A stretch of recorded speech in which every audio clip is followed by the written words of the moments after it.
ह्या प्रश्नामध्ये काय सांगतंय की एक रेल्वे एका दिशेने जातीये, धावतीये आणि त्याच दिशेने एक माणूस पण धावतोय, तर ती रेल्वे त्या माणसाला किती वेळात ओलांडेल? आतापर्यंत आपण काय बघितलं? सेम तसाच प्रश्न आहे, बस आपल्याला थोडे चेंजेस करावे लागतील.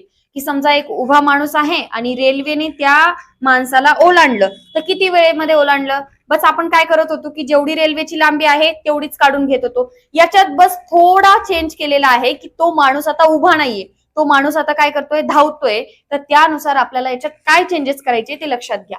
आता रेल्वेची जी स्पीड आहे ती किती आहे? 68 ची आहे.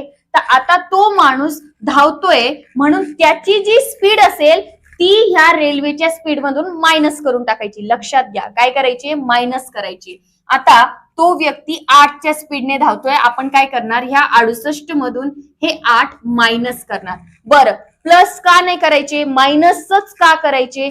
तर रेल्वे ज्या दिशेने धावतीये, माणूस पण त्याच दिशेने धावतोय, म्हणून आपल्याला इथे मायनस करायचंय, हे लक्षात घ्या. समजा आता रेल्वे इकडून धावतीये, माणूस अपोजिट दिशेने धावतोय, तर आपण काय करू? तिथे प्लस करू. पण इथे प्लस नाही करायचे, इथे काय करायचंय? मायनस करायचंय, हे लक्षात ठेवायचंय. तर इथे किती येईल? 60 येईल. म्हणजे आपल्याला 60 नुसार आपलं उत्तर काढायचंय.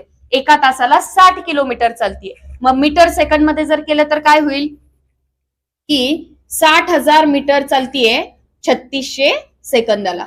बरोबर? हे तर मी प्रत्येक वेळेस सांगतेस, मीटर किलोमीटरचं मीटर मध्ये कन्वर्ट करून घेतो आपण.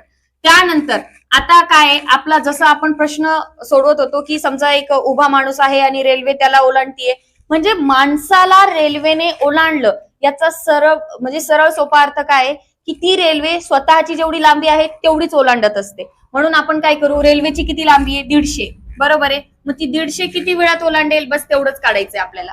समजलं? 3600 गुणिले 150 भागिले हे येणार इथे 60,000. आता शून्याला शून्य, 1 2 3, 1 2 3 कट झाले. याला 6 1 6, 6 6 36 आणि 15 आणि 6चा गुणाकार केला तर 15 6 90 आणि भागिले मध्ये हा 1 आणि हा त्याच्यावर टेकून द्यायचा 0. मग आता 10 ने 90 ला भाग दिला तर 10 9 90. किती सेकंद आले? 9 सेकंद. सेकंद मध्ये आलं ना आपलं.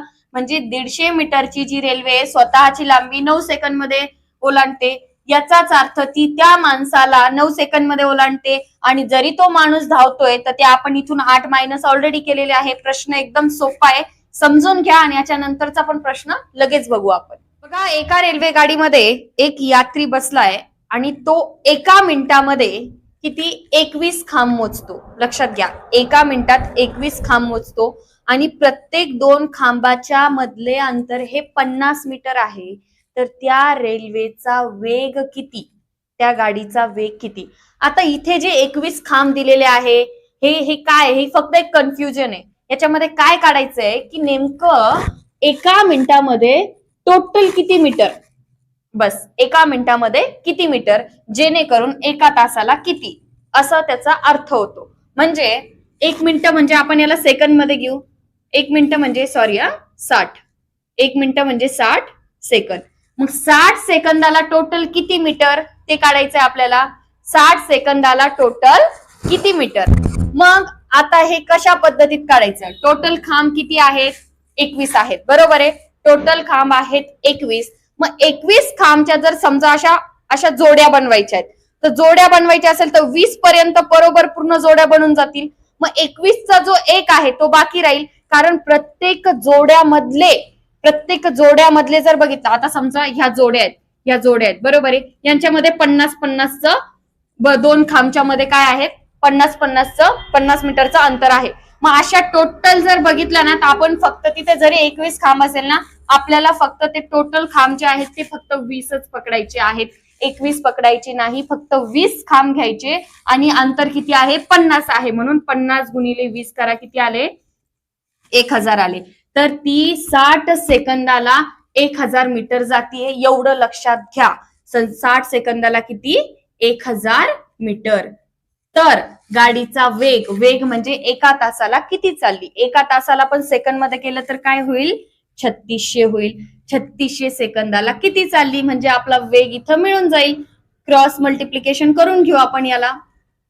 बघा, इथे आता हा येईल 1000 गुणिले हा होईल इथे 3600 आणि हा 60 जाईल इथे अपॉन मध्ये.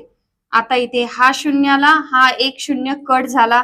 6 एक 6 6 6 36. आता काय राहिले इथे लक्षात घ्या, हा जो 6 आहे आणि उरलेले किती शून्य 1 2 3 4 1 2 3 4 म्हणजे किती आले हे 60,000 आले. बरोबर आहे. हे 60,000 काय आले आपले मीटर मध्ये आले, परंतु आपल्याला काय द्यायचं असतं किलोमीटर मध्ये द्यायचं असतं. करून घेऊ आपण त्याला किलोमीटर मध्ये कन्वर्ट केलं तर काय आलं 60 किलोमीटर पर अवर आलं. कसं आलं 1000 मीटरचं 1 किलोमीटर तर 60,000 मीटरचं 60 किलोमीटर पर अवर. अजून 1-2 प्रश्न बाकी आहेत ते पण आपण लगेच बघू काय आहे त्यामध्ये.